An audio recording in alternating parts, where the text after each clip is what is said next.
Para po sa ating Sunday School ngayong umaga, meron tayong isang Christmas special lesson. At ito ay tungkol sa Christmas myths and Bible facts. Ito ay ang nais kong pag-usapan ay ang mga bagay na tinatawag na myths, mga bagay na pinaniniwalaan ng marami at tinatanggap na ito ang katotohanan at baka may mga nag-iisip na ito nga ang tinuturo ng Biblia at ng Iglesia. Ngunit kung susuriin kung ano nga ang nakasaad talaga sa banal na kasulatan ay matutuklasan na hindi totoo ang mga ganitong popular na kaisipan. At hindi ko na isasama dito yung mga bagay na alam naman ng marami na hindi totoo si Santa Claus o yung mga reindeer o kung ano pa mang mga alamat na pinaniniwalaan, mga katuwaan lang naman na gustong paniwalaan or na pagkwentuhan ng mga tao tuwing Kapaskuhan. Pero itong mga bagay na ito at madami dito ay alam na rin natin bilang mga mananampalataya na matagal nang nakaunawa ng banal na kasulatan. Pero magandang makita natin muli kung ano nga ba talaga ang mga detalye na ibinibigay sa atin ng banal na kasulatan at sinasabing ito ang dapat na ating paniwalaan, tanggapin at ito ang mas mahalagang mga katotohanan na ating tanggapin kaysa dun sa mga pinapalaganap na mga myths. So, titingnan natin ang mga dadaanan ko lang dito ay tatlo. Madalas lumalabas sa panahon ng Kapaskuhan sa internet ang mga articles na tungkol nga sa mga maling paniniwala tungkol sa Pasko at kadalasan ay may 5, 4, 6, mas madami. Pero ngayon, ang gusto ko lang pag-usapan ay tatlo. At ang una ay yung myth na ang December 25 ay ang mismong date kung na isinilang si Jesus.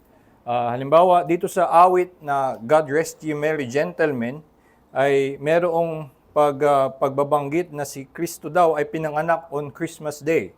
So, God rest you, merry gentlemen, let nothing you dismay. Remember, Christ our Savior was born on Christmas Day to save us all from Satan's power when we were gone astray. So, dito sa awit na ito, nakalagay na or naging palasak sa paniniwala ng mga tao na yung Christmas Day, December 25, yun nga yung araw na ipinanganak si Kristo. Sa original naman noong pagkakasulat ng hymn na ito ay matatagpuan sa mga awit na sinauna pa at hindi binabanggit yung salitang Christmas Day. Was born upon this day lang yung sinasabi.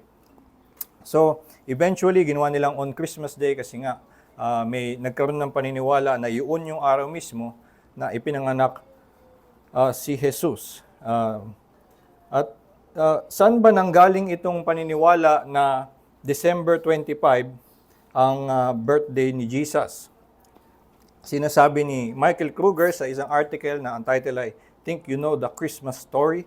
Sabi niya, it is commonly thought that Christians took over the pagan holiday of Sol Invictus or Unconquered Sun, which was on December 25. But there's little evidence to back this up. So ito nga yung isa sa mga madalas na sinasabi kung saan daw nanggaling ang December 25. Merong isang in history na a pagan holiday, pagkilala sa isang namumuno, yung Sol Invictus. At ito ay isang holiday ng December 25. At gusto daw ng mga Kristiyano na sabayan yun at talunin yung isang pagan holiday. Kaya nila tinapat yung pag-celebrate ng kapanganakan ni Jesus on that day. Pero yun nga, there is little evidence to back this up dahil sa kasaysayan, kung ito'y susuriin, nauna actually kinikilala ang December 25 as the feast of Christ's birth kaysa doon sa Sol Invictus. At maliban doon, ito naman ay kadalasan talagang ginagawa ng mga Kristiyano na sasabayan ng ibang klaseng pagdiriwang ang isang pagan holiday. So halimbawa, yung Reformation Day ay gustong ipalit doon sa All Saints Day or sa Halloween. So minsan din ito ay may sense naman na pwedeng ito nga ang dahilan, pero ayun nga, sa kasaysayan lang, walang ebidensya na yun nga ang dahilan bakit ito naging December 25. At sabi ni Michael Kruger, it seems that early Christians may have reasoned from the supposed date of Mary's conception, which was thought to be March 25, the same day Jesus was thought to be crucified. Fast forward 9 months and you land on December 25 for His birth. So, pwedeng yun ang naging dahilan daw kung paano nila kinompute na naging December 25. At paano naman nila ngayon nalaman or naisip na ang date of Mary's conception ay March 25? Well, merong mga nag-argue, ganito yung argument, sabi ni Jimmy Akin sa kanyang article, Was Jesus Born December 25th? Sabi, the argument goes like this: John the Baptist's father, Zechariah, belonged to the priestly course of Abijah. Makikita sa Luke 1:5. One of 24 priestly courses that served in a regular rotation at the temple. After his vision announcing the conception of John the Baptist, he returned home and his wife Elizabeth became pregnant. Then, in the 6th month of Elizabeth's pregnancy, Gabriel appeared to Mary and announced the conception of Jesus. So, ganito ang ito lang yung mga detalye na maaaring makapag-speculate ang mga mananampalataya kung anong araw ang conception ni Mary. Ito yung mga binanggit na events around the Mary's conception na pwede silang magkaroon ng pagmamarka kung anong araw yon. Pero ito din ay hindi maaaring ma-determine. Una, dahil yung binanggit halimbawa na the priestly course of Abijah, yung merong that serve in a temple, regular rotation at the temple, at dahil binanggit na si Zechariah ay naging high priest at the time, 2 beses nangyayari yun sa isang taon. So, hindi sure kung dun sa una o dun sa pangalawang beses nangyari na si Zechariah ay napiling high priest. So, meron kang distance of 6 months para mahulaan kung alin ang mababagsakan mong date of conception. Maliban doon, ang binanggit sabi, after his vision announcing the conception of John the Baptist, he returned home and his wife, Elizabeth, became pregnant.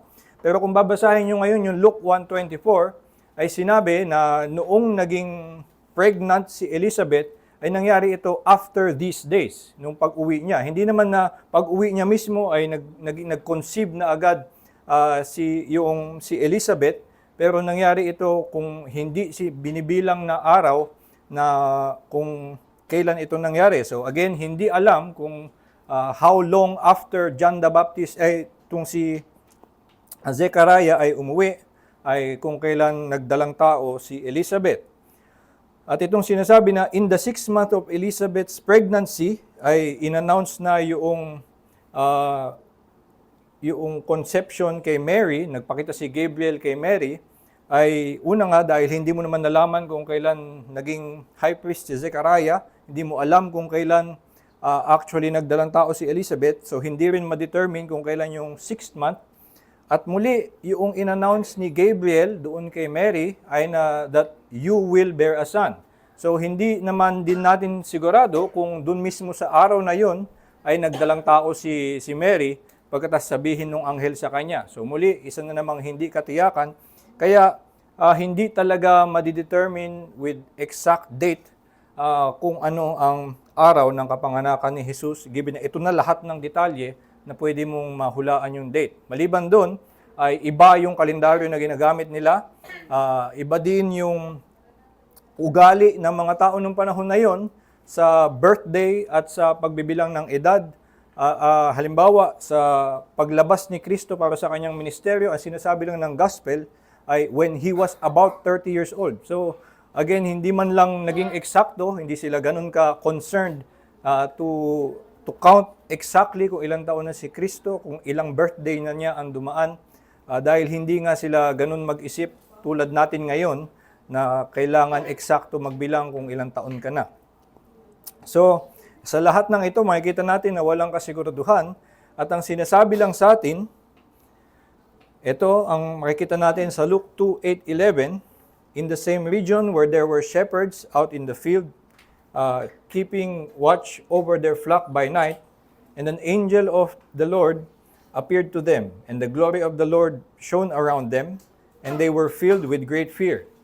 And the angel said to them, Fear not, for behold, I bring you good news of great joy that will be for all the people.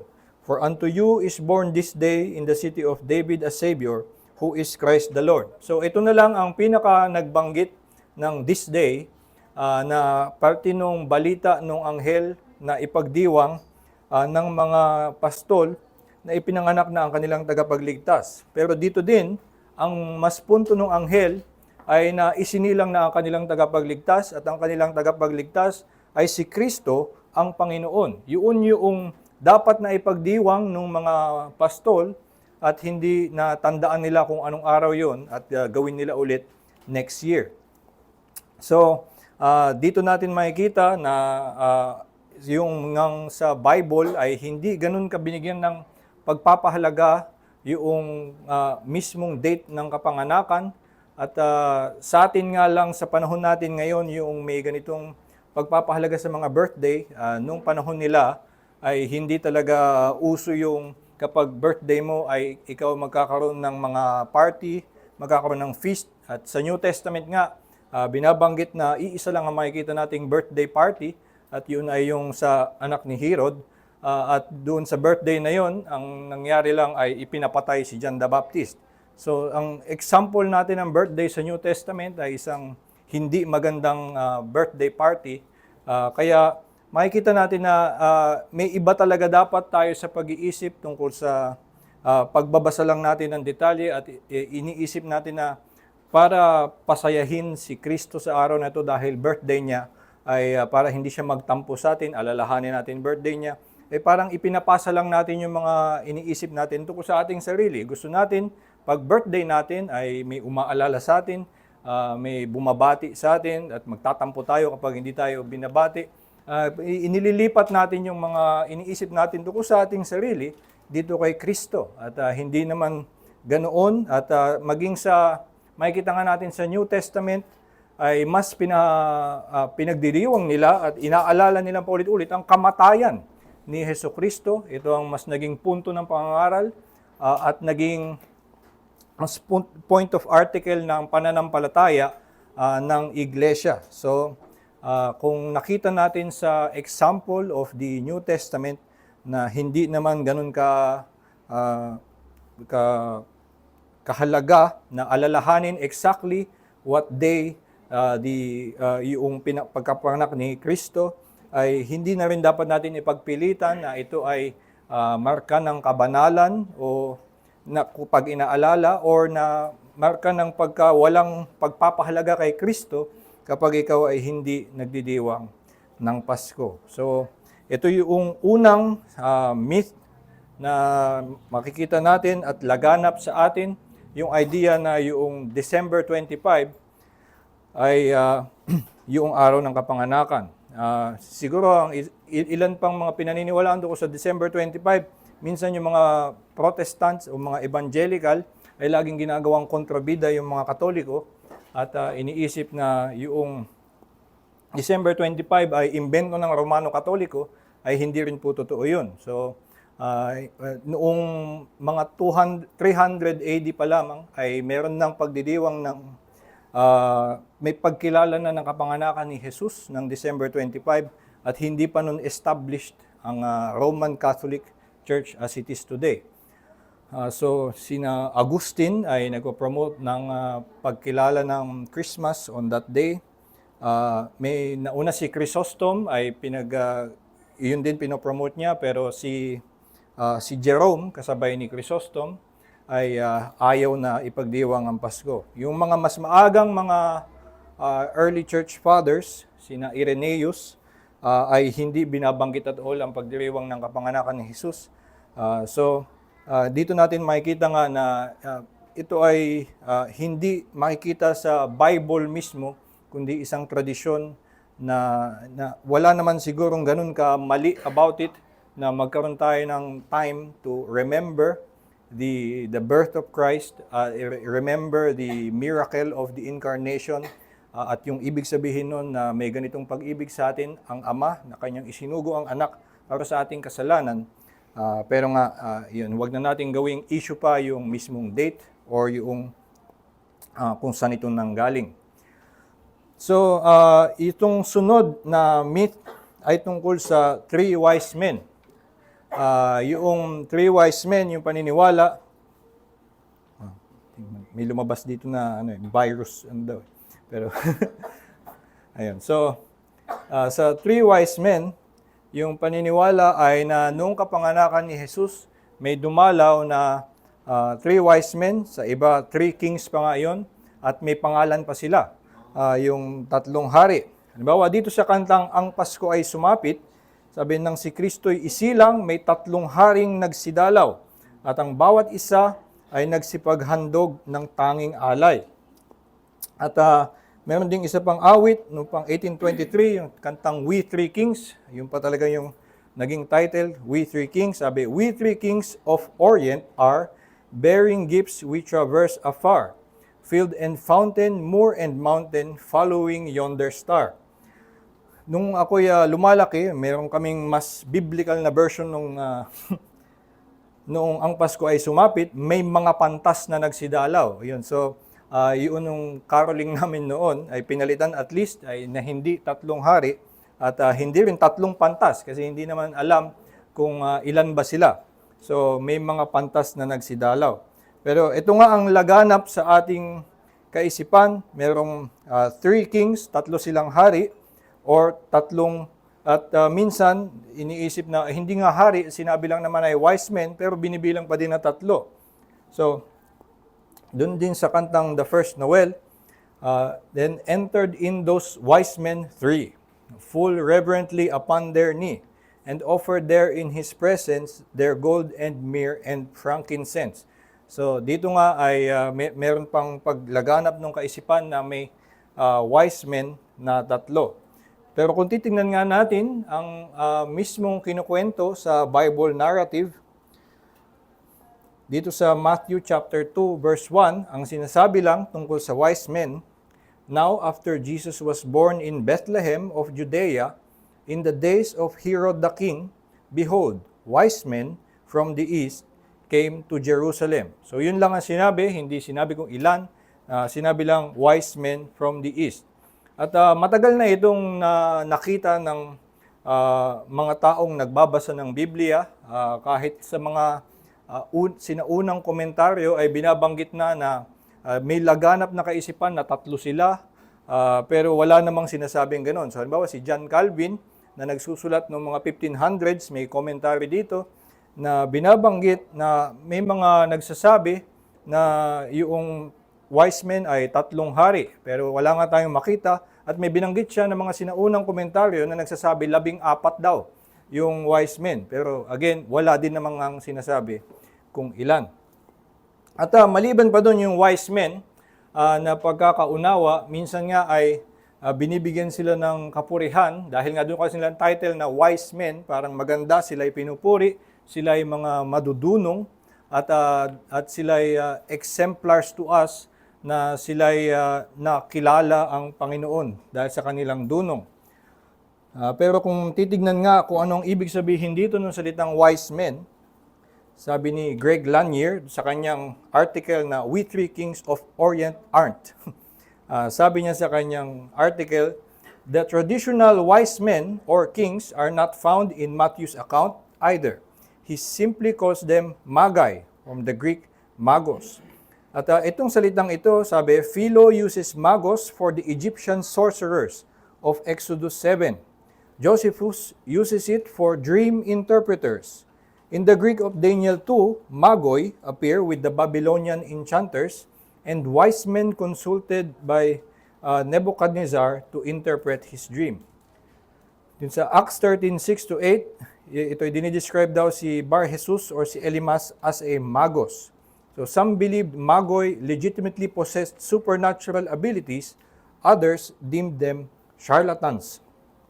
So ito actually ang magoi, yung title na wise men na sa English na tinatawag, ay hindi label na papuri sa kanila. Yung title na yun na pagiging wise men ay parang tinatawag silang mga salamangkero, tinatawag silang minsan sa pananaw nga ng mga tao din noon na ay sila daw ay either naniniwala yung iba na meron talaga silang kapangyarihan or naniniwala yung iba na mga nanloloko lamang sila. So, sabi ni Greg Lanier, Matthew's Magoy were likely specialists in dreams and astrological phenomena, as attested by their interpretation of the star.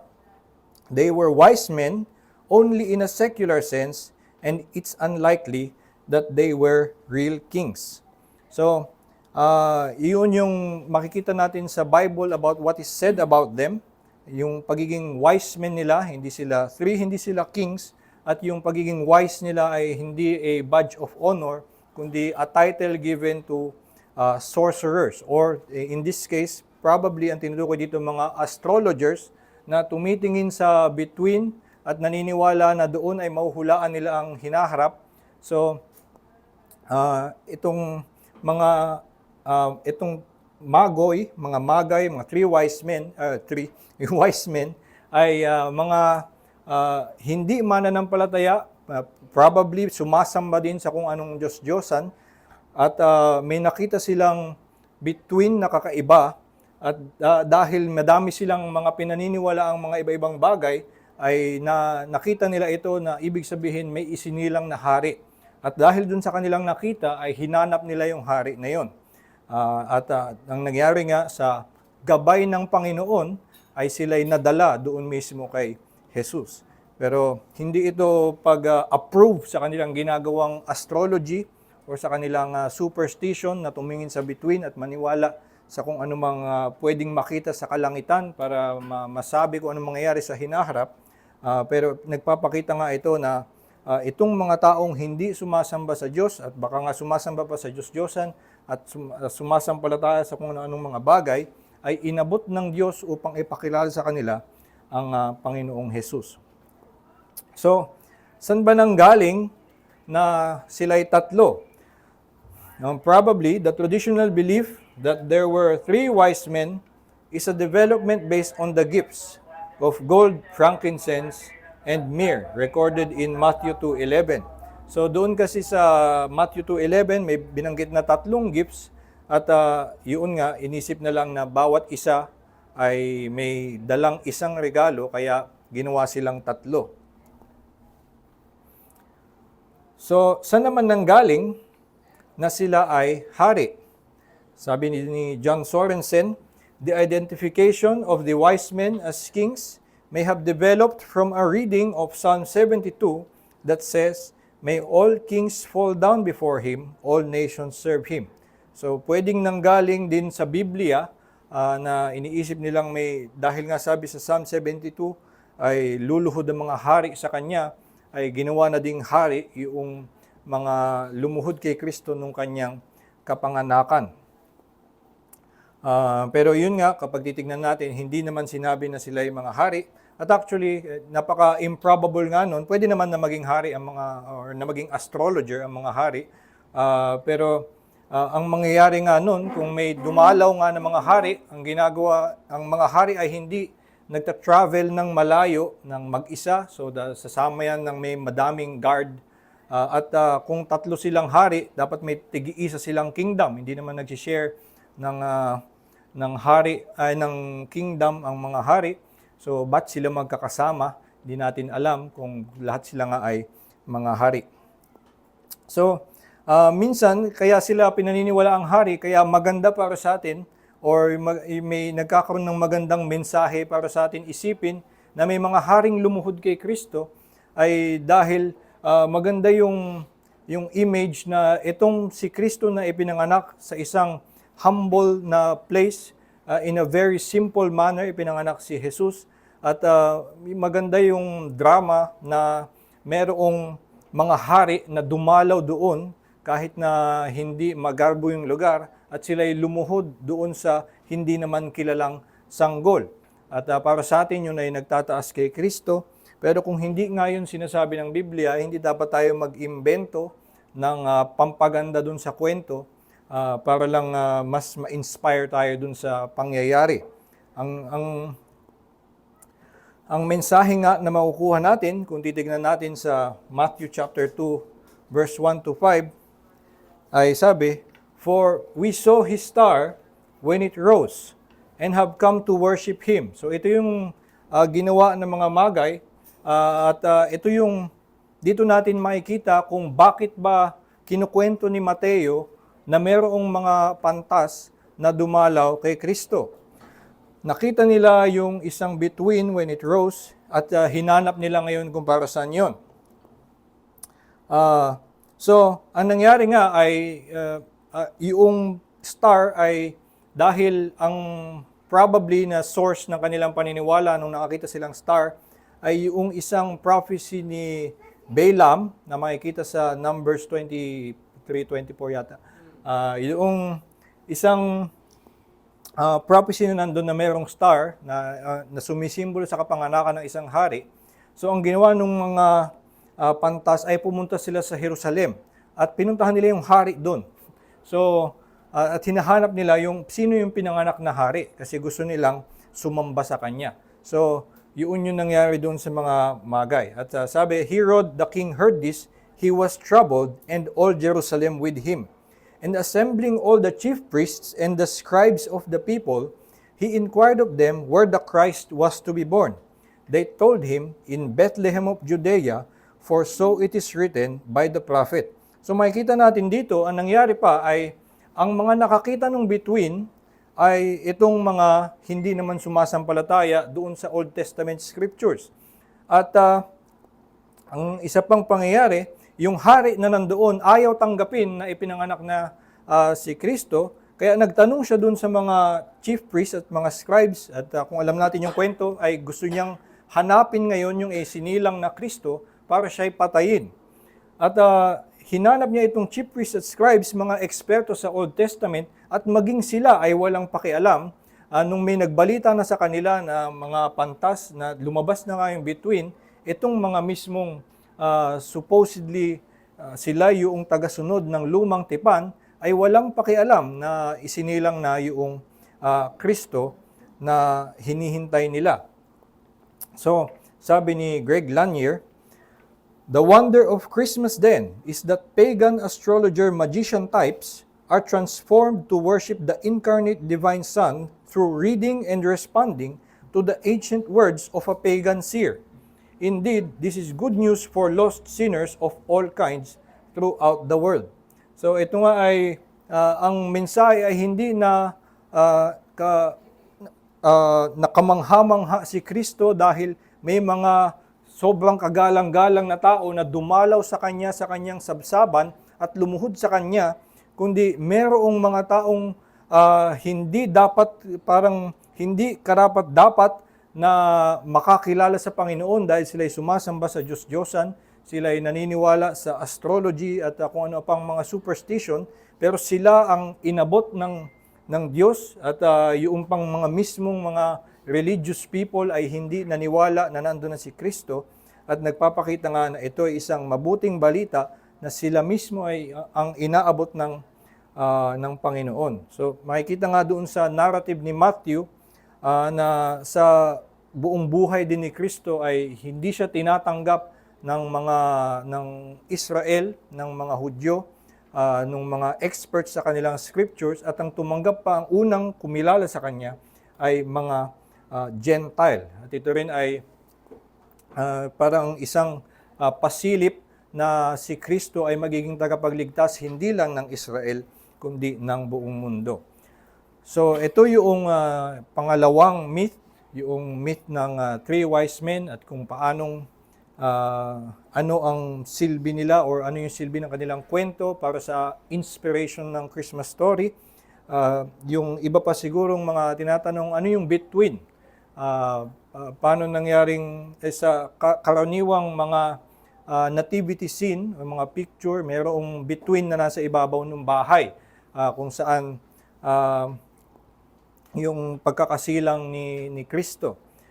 Hindi masasabing yung bituin ay nandun mismo sa taas ng bahay, yun yung sa tinatawag na the Star of Bethlehem. Ang nangyari nga ay yung nakita nung mga Magi, yung bituin, hindi sila sa Bethlehem napunta, kundi napunta sila sa Jerusalem para hanapin yung isinilang na anak. So, hindi nangyari na yung bituin ay nandun sa ibabaw ng bahay nung isinilang si Kristo. At kung makikita din natin, ang nangyari pagpunta doon nung 3 wise men kay Herod, ay inalam nila kung sinukat ni Herod kung kailan daw nakita ng mga magay yung bituin. At ang kanyang instruction ay patayin ang mga baby 2 years old and under. So probably nangyari yung pagbisita ng mga wise men ng mga 2 years old na banda si Kristo. So hindi doon mismo sa araw ng kapanganakan at hindi doon mismo sa ibabaw ng bahay nakita yung bituin. Although ang nangyari nga noong pumunta sila sa Jerusalem, sinabi sa kanila, natutunan ng mga magay na sa Bethlehem ipinanganak yung hari. At saka sila pumunta sa Bethlehem. At noong nandun na sila, ay ginabayan sila ng bituin at ito'y, ang pagkakasabi, tumigil sa ibabaw ng bahay. Pero una nga, hindi na yun yung araw ng kapanganakan ni Jesus, probably 2 years later. Tumigil sa ibabaw ng bahay kung nasan siya, ginabayan sila, at hindi natin masasabi necessarily paano nangyari na yung bituin ay masusukat nilang nasa ibabaw ng bahay. Baka nga may ilaw na talagang tumuturo dun sa bahay mismo, hindi ko din ma-imagine kung paano nangyari. Pero basta in some way, ginabayan sila ng bituin, papunta sa diretsyo sa isang bahay, pero yun, hindi yun doon sa araw ng kapanganakan ni Jesus, hindi nila inabutan yung si Jesus na sanggol. Probably nga ay medyo naglalakad na si Jesus nung kanilang nakilala. So, ito yung pangalawa na myth tungkol sa 3 wise men. Hindi sila 3, hindi sila kings. Sila yung mga pagano, mga astrologer. At itong pangatlo ay yung na ang kapanganakan ni Jesus ay nangyari sa isang barn or sa isang stable. Kung saan usually ang stable or barn sa kaisipan natin ngayon ay kung saan nakalagay ang mga kabayo. Siguro ng panahon nila, ang kanilang mga baka o kung ano pa mang hayop ang mas inaalagaan nila nung panahon na iyon.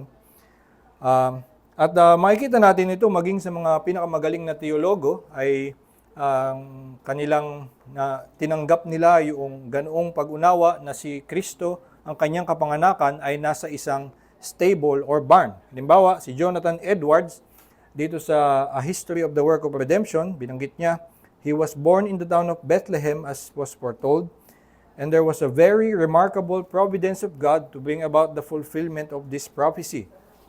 The taxing of all the world by Augustus Caesar, he was born in a very low condition, even in a stable, and laid in a manger. So dito si Jonathan Edwards din ay may paniniwala that he was born in a stable. Din si Charles Spurgeon, sabi niya sa kanyang sermon, A Visit to Bethlehem, you have read of good kings such as David, Hezekiah, and Josiah. Yet, if they had not been kings, we would never have heard of them. But it was quite otherwise with Jesus Christ. He was possessed of more true greatness in a stable than any other king ever possessed in a palace. So maganda naman yung mensahe na gustong sabihin dito ni Spurgeon, pero again, meron siyang pagtanggap lang dun sa paniniwala na si Kristo ay pinanganak sa loob ng isang stable, yung parking lot nila ng mga hayop. Pero kung titingnan natin kung ano ang mismo sinasabi sa Biblia, ito ang makikita natin sa Luke chapter 2 verse 1 to 7. In those days, a decree went out from Caesar Augustus that all the world should be registered. And all went to be registered, each to his own town. And Joseph also went up from Galilee, from the town of Nazareth to Judea, to the city of David, which is called Bethlehem, because he was of the house and lineage of David, to be registered with Mary, his betrothed, who was with child. And while they were there, the time came for her to give birth. And she gave birth to her firstborn son, and wrapped him in swaddling clothes, and laid him in a manger, because there was no place for them in the inn. So usually ganito yung pagkaunawa sa kwentong ito. Kaya nila naiisip na napunta si Kristo o si Joseph at si Mary sa isang stable ay una dahil nagbiyahe sila ng malayo At sa gitna ng kanilang pagbabiyahe ay nadatnan na kailangan ng mga anak si Mary. At naghanap sila ngayon ng matutuluyan at kumatok sila sa mga inn or parang motel. Naghanap sila ng ganong matutuluyan pero wala silang matuluyan doon. Kaya pinagstay na lang sila doon sa tirahan ng mga hayop. Kasi yun yung pagkakaunawa doon sa no place for them at the inn. Kaya siya ngayon pinanganak sa isang stable. Pero kung mga titingnan nating detalye, ang pagkakasabi, while they were there. So, pumunta sila sa bayan na yon at while they were there, biglang manganganak na si Mary. So, sabi ni David Garland, they were already in Judea, and while they were there, Mary gave birth. So, hindi nangyari na nagbabiyahe sila at sa gitna ng kanilang pagbabiyahe, wala pa silang matuluyan, ay naghahanap ngayon in an emergency si Joseph ng matutuluyan. They did not arrive late at night so that they had to accept whatever emergency shelter might be available. Joseph would have made arrangements by then for lodging his pregnant wife, even if it meant going to the home of her cousin Elizabeth in the Judean hill country. The fiction of a heartless innkeeper who turns them away is not only a fantasy, it leads away from Luke's point. Dahil nga si Joseph ay taga doon sa Bethlehem at pupunta siya doon para mag-register, so ang malaking chance, meron siyang mga kamag-anak doon. Ang sinasabi pa nga ng maraming mga experts, nung panahon na yon ay laganap ang culture of hospitality na lalo na kung biglang kumatok sa kanila si Joseph na may dalang buntis na kasama at nagpakilala siya, ako ay from the lineage of David, habang nandun siya sa town of Bethlehem, ay talagang tatanggapin siya. Hindi mangyayari na papaalisin siya ng isang innkeeper. Pero saan nga nanggaling yung innkeeper? Dahil dun sa translation ng there was no place for them at the inn. Pero yun yung, kung titignan, there was no place for them at the inn, itong verse na ito, sa tamang pagkaunawa, sabi, Luke uses that same word that is frequently translated in 22:11 to refer to the guest room, where Jesus and his disciples eat the Last Supper. Luke does not use here the word for inn, which appears in 10:34 in the parable of the Good Samaritan. Peasant homes normally consisted of 2 rooms with one used exclusively for guests. So ang tinutukoy actually, there was no place for them at the guest room. Yun yung probably nangyari na pagpunta nila doon ay nandun sila sa probably kamag-anak ni Joseph at there was no place for them doon sa guest room. At actually sinasabi lang, walang mapaglagyan nung baby. Hindi na walang matuluyan si Joseph at si Mary, pero dahil nagkaroon ng emergency birth, walang mapaglagyan ng baby doon sa guest room, kaya nilagay siya in a manger. Hindi na umalis sila mismo doon sa guest room or doon sa inn na tinatawag at kinailangan nilang pumunta sa isang stable. At kung maunawaan nga natin ang at ngayon nga ay sa pagsasaliksik, naunawaan na nung mga panahon na yon, ang mga bahay ng mga tao ay merong parang masabing parking lot ng mga hayop sa baba ng kanilang bahay. Kaya accessible yung manger. At kaya nga merong pangyayari na si Jesus ay nakikipagtalo tungkol sa Sabbath sa mga leaders, na sinabi sa kanya, bakit nyo ginagawa ang hindi naman tama sa Sabbath? Nung nagpagaling si Kristo, on a Sabbath day, may mga pumuna sa kanya, at ang sagot sa kanila ni Kristo, hindi ba kayo, kapag nakita nyo ang hayop nyo na on a Sabbath day na baon sa hukay, hindi ba aalalayan nyo rin siya para makaalis? Bakit nyo ko kinukutya na ako'y nagpagaling ng tao? At so, sa ganong makikita natin na on a Sabbath day, normal for a Jew na makita ang kanyang hayop kasi nga hindi nakahiwalay yung yung kanilang mga hayop sa kanilang bahay. So kung from the house papunta sa synagogue, ay nandun mismo yung kanilang mga alagang hayop. Noon nga kaming unang naghahanap ng bahay sa Los Baños, ay meron kaming nakitang bahay na may pwedeng space na mag-alaga ng manok. At na-attract kami doon for a while. Pero hindi namin kinuha yung bahay na yun. At syempre, nung panahon nila ay ganun din, ay meron talagang space na yun mismo sa bahay ay merong paglalagyan ng hayop, doon siya iniiwan kapag matutulog na yung may-ari. So hindi naman mayayaman yung mga tao doon na ang bawat bahay ay meron pang isang nakahiwalay na stable, tapos doon nila nilalagay yung kanilang mga hayop. Meron silang doon mismo parang sa first floor, ay nandun yung kanilang manger. At nandun sina Joseph at Mary, at nung nanganak sila in an emergency doon sa bahay ng kanilang kamag-anak, kinailangan siyang ilagay sa manger because there was no room nung nandun sila. So, ang sinasabi, she gave birth to her firstborn son and wrapped him in swaddling clothes and laid him in a manger. So, totoo naman yung sabsaban, yung manger o yung feeding trough. Sabi I translate the familiar manger as feeding trough. The word could refer to a stall, but it makes more sense that Mary wrapped her baby and laid him in something that can function as a crib. So the trough would be in a stall.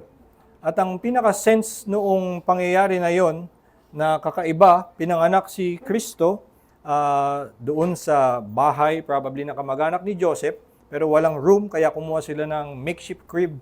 Ginamit nila yung isang kainan ng hayop para doon ilagay si Jesus. At ang pinakapunto lang nung detalyeng nangyari na yon, makikita natin dito sa Luke 2:10-12. The angel said to them, "Fear not, for behold, I bring you good news of great joy that will be for all the people. For unto you is born this day in the city of David a Savior, who is Christ the Lord. And this will be a sign for you, you will find a baby wrapped in swaddling clothes and lying in a manger."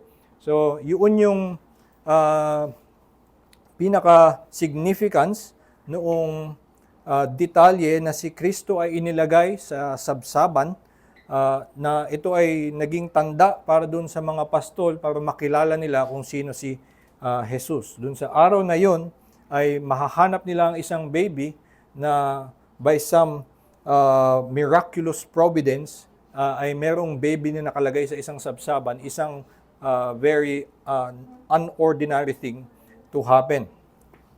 So, anong makukuha natin dito? Bakit natin to ipinagliliwanag na hindi ganun ka dire yung situation, na hindi naman siya pinaalis ng isang innkeeper or na nandun sila sa isang bahay, pero totoo pa rin na inilagay siya sa sabsaban. Ito ang sabi ni Michael Kruger, "When we take a closer look at the biblical clues, a wonderful and hopefully more accurate picture emerges of what happened that night nearly 2,000 years ago. And what happened that night still stands as one of the most monumental events in human history. God became a man and entered our dark, cold world to redeem a sinful people." At ito nga yung magandang makuha natin, hindi natin kailangang kulayan pa ng ibang drama yung pangyayari ng kapanganakan ni Jesus para ito ay magdulot sa atin ng pasasalamat. Yun nga ginagawa pang ang kapanganakan ni Jesus ay mas malupit, ay siya'y pinanganak sa isang stable na madaming mga baka at mga kabayo or kambing sa paligid niya. Tapos nilagay siya doon sa kanilang kainan. Walang matulugan si Joseph at Mary, wala silang matuluyan. Ang dapat natin ngang maunawaan, kahit na ipinanganak pa si Kristo sa isang palasyo, that is still a great condescension from the God the Son to take the form of even yung most luxurious na kapanganakan dito sa lupa. The point of yung wonder of the incarnation is not the surrounding details of how morbid the situation is. At kung isipin nga natin, may mga kapanganakan sa Old Testament na mas matindi ang mga pangyayari. Yung kahit si Moses, halimbawa, ay kinailangang itapon o tinapon ng kanyang ina, pinalagay sa isang ilog, sa isang basket sa ilog, at kasi talagang mamamatay siya sa araw na yon. So, si Jesus actually ay ligtas pa at talagang naingatan.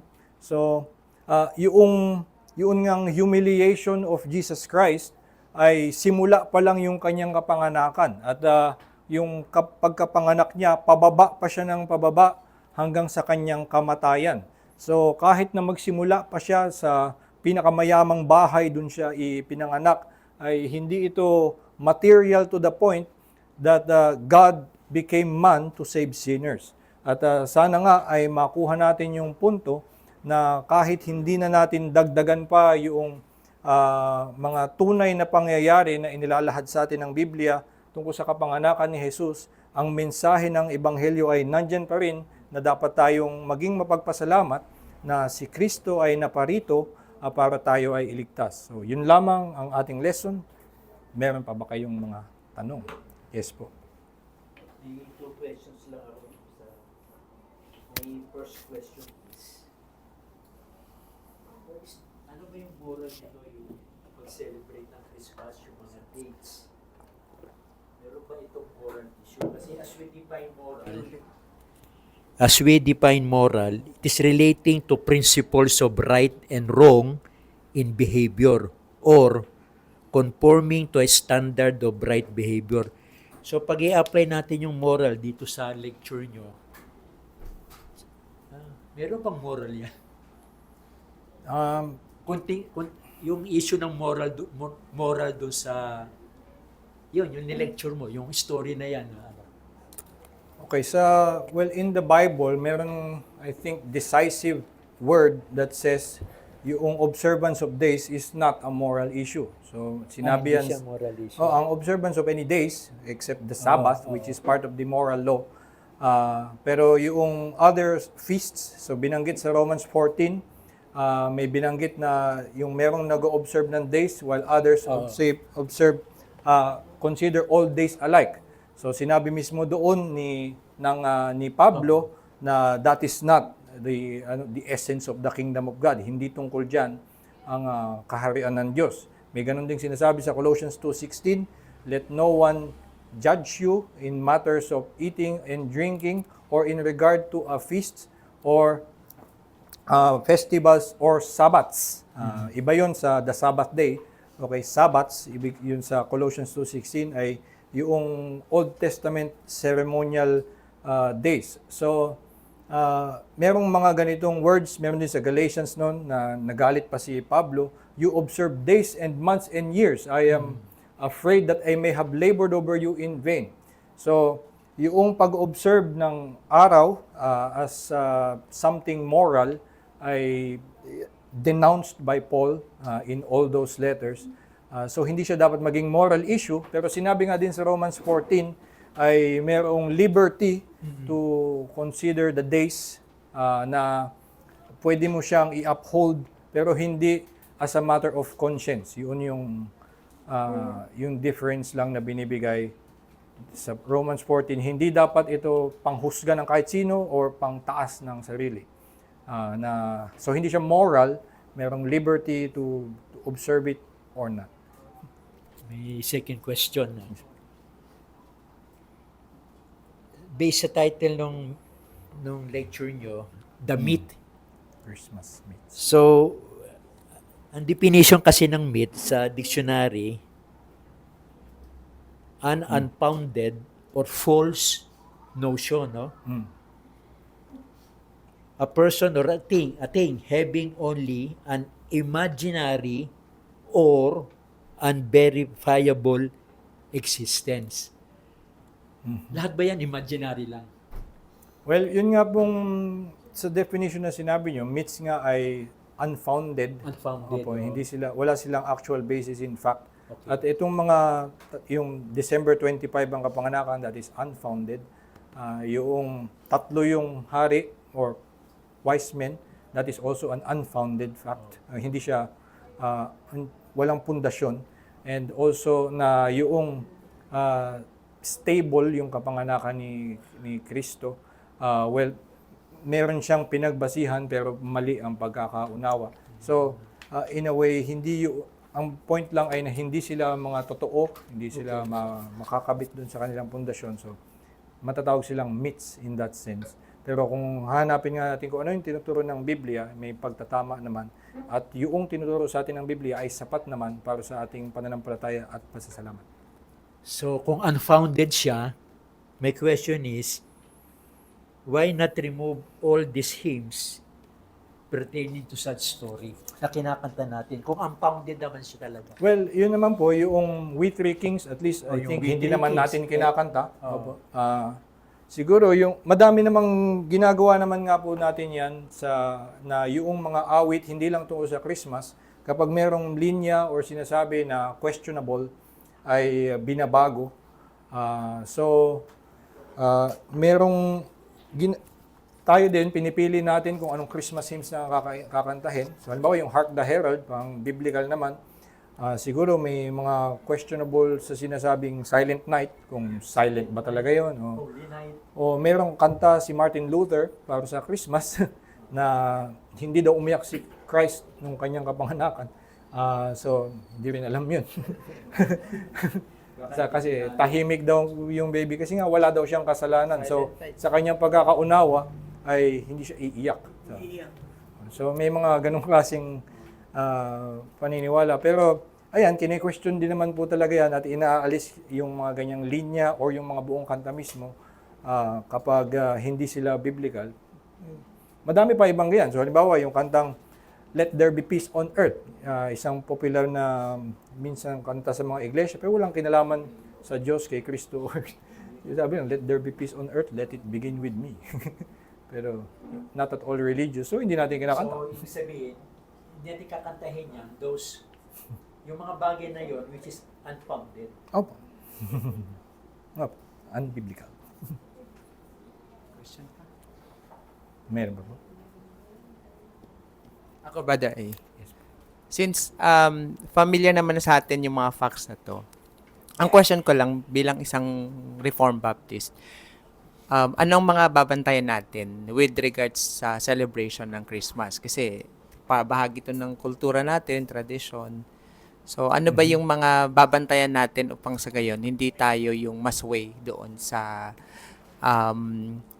ganitong nahatak? Kasi alam natin ito ay pagan na celebration, pero since tayo ay pinopronounce natin na tayo mga Reformed Baptist, ano yung mga babantayan natin upang sa hindi tayo masway nitong mga to? Sige, dahil po ang tanong nyo ay specific naman sa pagiging Reformed Baptist, ay pwede tayong kumuha ng sagot sa 1689 Baptist Confession. Una yung sinasabi ang una ko naiisip na may relevance dito sa tanong na to ay yung Doctrine of Christian Liberty at sa chapter 21, paragraph 2. God alone is Lord of the conscience and hath left it free from the doctrines and commandments of men, which are in anything contrary to His word or not contained in it. So, sa mga bagay na hindi naman itinuro ng Biblia at hindi rin-require sa atin, hindi tayo dapat maging Panginoon sa mga konsyensya ng mga tao or maging sa ating sarili. Naisipin natin na tayo nagkakasala sa mga bagay na hindi naman ipinag-uutos sa atin ng Diyos. So, tungkol dyan sa kung ang araw na ito ay kailangan nating galangin, ito yung mga pinaka-classic na fact na hindi dapat ito magpabigat sa ating konsyensya, kundi mayroon tayong kalayaan at ang Diyos lang ng ating Panginoon. Ang isa pa binabanggit sa chapter 22, yung tungkol sa religious worship in the Sabbath day, na merong mga panahon ng pasasalamat na maaaring tama para tayo ay magpasalamat sa Diyos at maging sa ganong pagkakataon dapat ang ating pagsamba ay naaangkop at naayon lamang sa kung ano ang iniutos sa atin ng Diyos. So hindi tayo yung mga may mga nagko-question nga noong wisdom ng very loud celebrations on Christmas. At yung, especially since the message of Christ's birth is humility, yung meekness, yung simplicity. Pero ang nagiging parang virtue on Christmas ay paggastos ng marami at pagkain ng marami. Ito ay hindi naaangkop doon sa inaalala natin na kababaang loob ni Jesucristo para magligtas ng makasalanan. So, ito yung mga itatama natin kung tayo ay mag-o-observe ng anything ayon sa regulative principle na ating pinapanghawakan, ang ating pagsamba ay kung ano lang ipinag-uutos sa atin ng Diyos. At ang mga angkop na pagsamba dapat reverently, dapat yung with thanksgiving for salvation given. So, mayroon pa ba? Yun po yung pwede nating bantayan.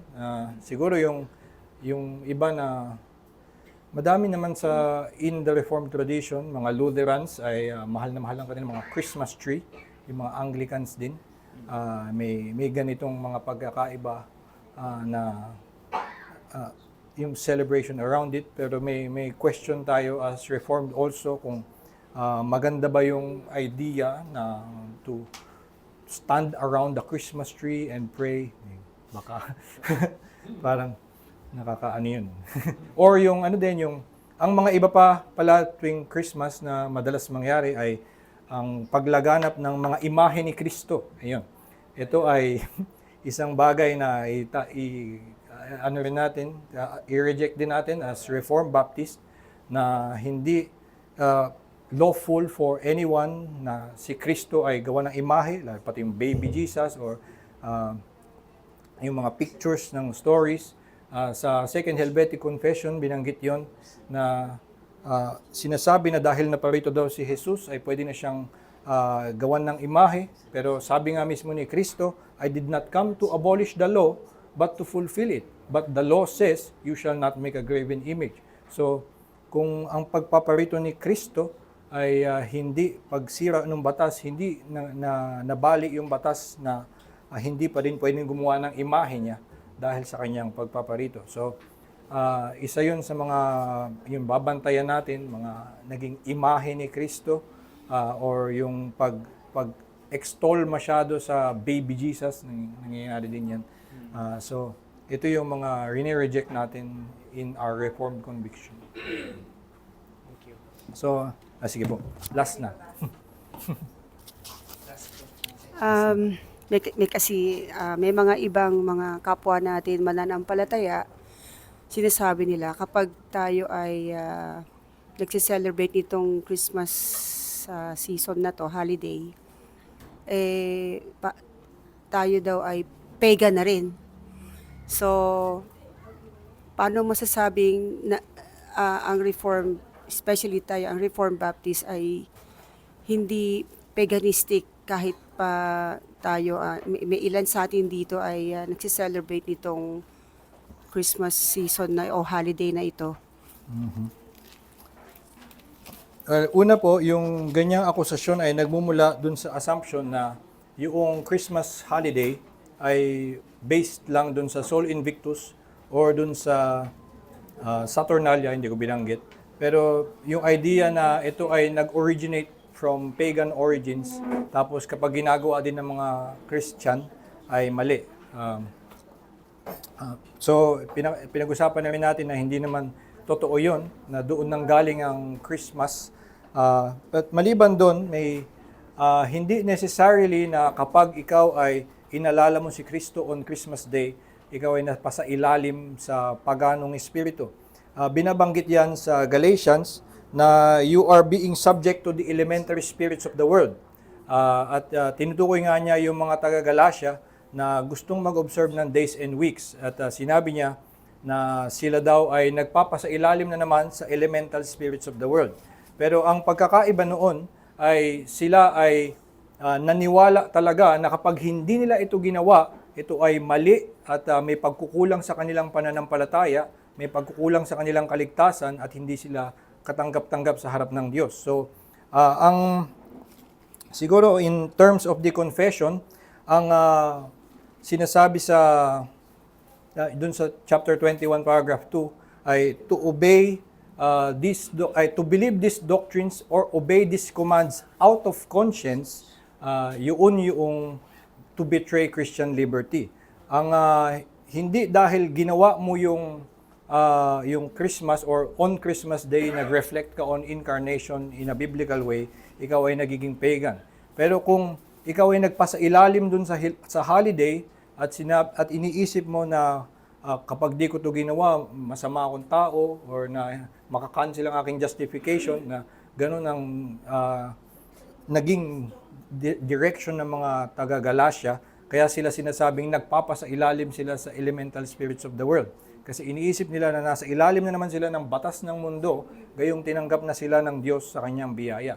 So yun yung ibig sabihin ng pagiging pagano ulit. Kung ikaw ay tumitingin na ito'y kailangan mong gawin para maging katanggap-tanggap sa Diyos, nagpapasailalim ka nga sa pagan spirit. Pero kung ito'y gawin mo lang out of freedom at hindi mo rin gamitin na panghusga sa iba or sa iyong sarili, ginagawa mo lang as an occasion of thanksgiving, ay hindi yun pagiging nasa ilalim ng pagan spirit. Anyway, so ayan, lampas na po tayo sa time. Maraming salamat po. Tayo po ay manalangin.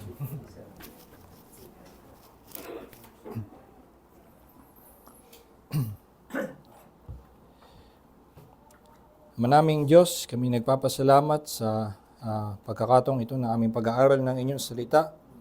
Kami nga, Panginoon, ay madaling mapaniwala maging sa mga bagay na hindi nyo naman itinuro sa amin o inilahad sa banal na kasulatan. Ngunit kami nagpapasalamat sa inyong kabutihan at awa na sa pamamagitan ng inyong salita ay nagbibigay ka sa amin ng kalinawan tungkol sa katotohanan.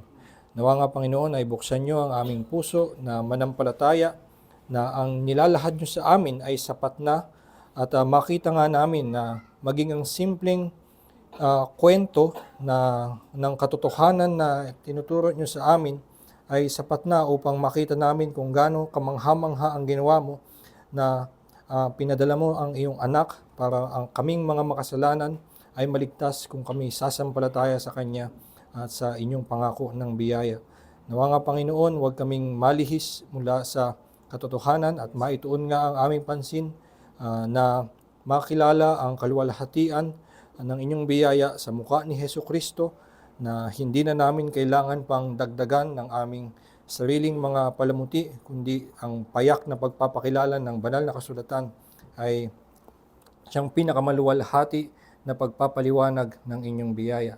Ituon nyo nga ang aming puso't isipan sa katotohanan ito, nang sa gayon ang tunay at puro ang aming matutunan at ang aming pasasalamat ay tunay at malalim at nakaangkla sa inyong salita. Samahan niyo pa kami sa buong araw na ito at gabayan niyo pa kami sa lahat ng aming gagawin, na ang inyong banal na salita ay patuloy na magtama sa aming mga kaisipan, sa aming mga kamalian, mga maling paniniwala at haka-haka, at ibalik lamang kami sa katotohanan ng inyong salita na maluwalhati ng ipinapakita sa amin ang biyaya na inyong pangako sa pamamagitan ni Hesukristo. Ito po aming dalangin sa Panginoon Hesus. Amen.